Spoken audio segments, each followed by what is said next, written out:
ಪರಪ್ಪನ ಅಗ್ರಹಾರ ಜೈಲಲ್ಲಿ ಕೈದಿಗಳಿಗೆ ಐಷಾರಾಮಿ ವ್ಯವಸ್ಥೆ ಸಿಗ್ತಾ ಇದೆ, ರಾಜಾತಿಥ್ಯ ಸಿಗ್ತಾ ಇದೆ. ಈ ವಿಚಾರಕ್ಕೆ ಸಂಬಂಧಿಸಿದಂತೆ ಕೇಂದ್ರ ಸಚಿವ ಕುಮಾರಸ್ವಾಮಿ ಕೂಡ ಮಾತನಾಡಿದ್ದಾರೆ.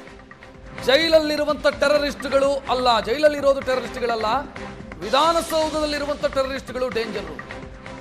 ವಿಧಾನಸೌಧದಲ್ಲಿರೋ ಟೆರರಿಸ್ಟ್ ಯಾರು ಅಂತ ಎಲ್ರಿಗೂ ಗೊತ್ತಿದೆ.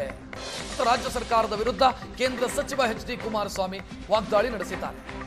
ವಿಧಾನಸೌಧದಲ್ಲಿ ಟೆರರಿಸ್ಟ್ ಇಟ್ಕೊಂಡು ಏನ್ ಚರ್ಚೆ ಮಾಡೋದು, ಇವೆಲ್ಲ ಕಾಲಹರಣ, ಸಮಯ ವ್ಯರ್ಥ ಮಾಡೋದು. ಈ ತನಿಖೆ ಜೈಲಲ್ಲಿರೋ ಟೆರರಿಸ್ಟ್ಗಳ ಬಗ್ಗೆ ಏನ್ ಚರ್ಚೆ ಮಾಡೋದು ಅಂತ ಕುಮಾರಸ್ವಾಮಿ ಪ್ರತಿಕ್ರಿಯಿಸಿದ್ದಾರೆ. ಇದು ಏನು ಹೊಸದಾಗಿ ಏನು ನಡೀತಾ ಇರೋದಲ್ಲ. ಈಗಾಗಲೇ ಹಿಂದೆ ಇಬ್ಬರು ಹಿರಿಯ ಅಧಿಕಾರಿಗಳ ಬಗ್ಗೆ ಅವರಿಬ್ಬರಲ್ಲಿ ಒಂದು ಘರ್ಷಣೆ ಆದಂಥದ್ದೇನಿದೆ. ಇಬ್ಬರು ಅಧಿಕಾರಿಗಳ ವಿಷಯದಲ್ಲಿ ಅವರೇನು ಜೈಲಿನಲ್ಲಿ ಜವಾಬ್ದಾರಿ ನಿರ್ವಹಣೆ ಮಾಡಬೇಕಾದ್ರೆ ಅಲ್ಲಿ ಇರ್ತಕ್ಕಂಥ ವೈಫಲ್ಯಗಳ ಬಗ್ಗೆ ಇಬ್ಬರು ಅಧಿಕಾರಿಗಳ ನಡುವೆ ದೊಡ್ಡ ಮಟ್ಟದ ರಾಜಕಾರಣ ಆಯಿತು.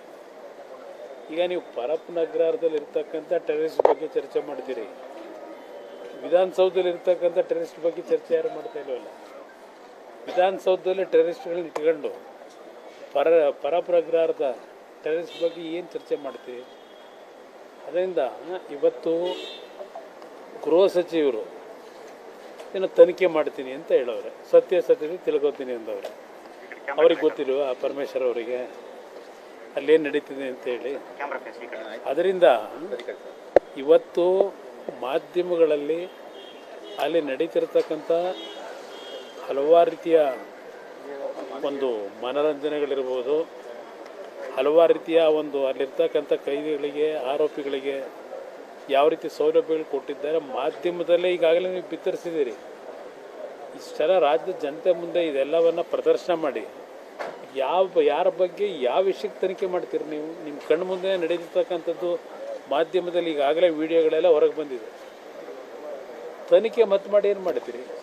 ಸುಮ್ಮನೆ ಕಾಲ ತಳ್ಳೋದಕ್ಕೆ ಈಗಿರ್ತಕ್ಕಂಥದ್ದನ್ನು ಮರವಿಗೆ ಒಂದು ಸಮಯ ವ್ಯರ್ಥ ಮಾಡ್ತಕ್ಕಂಥದ್ದು ನಿಮ್ಮ ಈ ತನಿಖೆಯ ಹಿನ್ನೆಲೆ.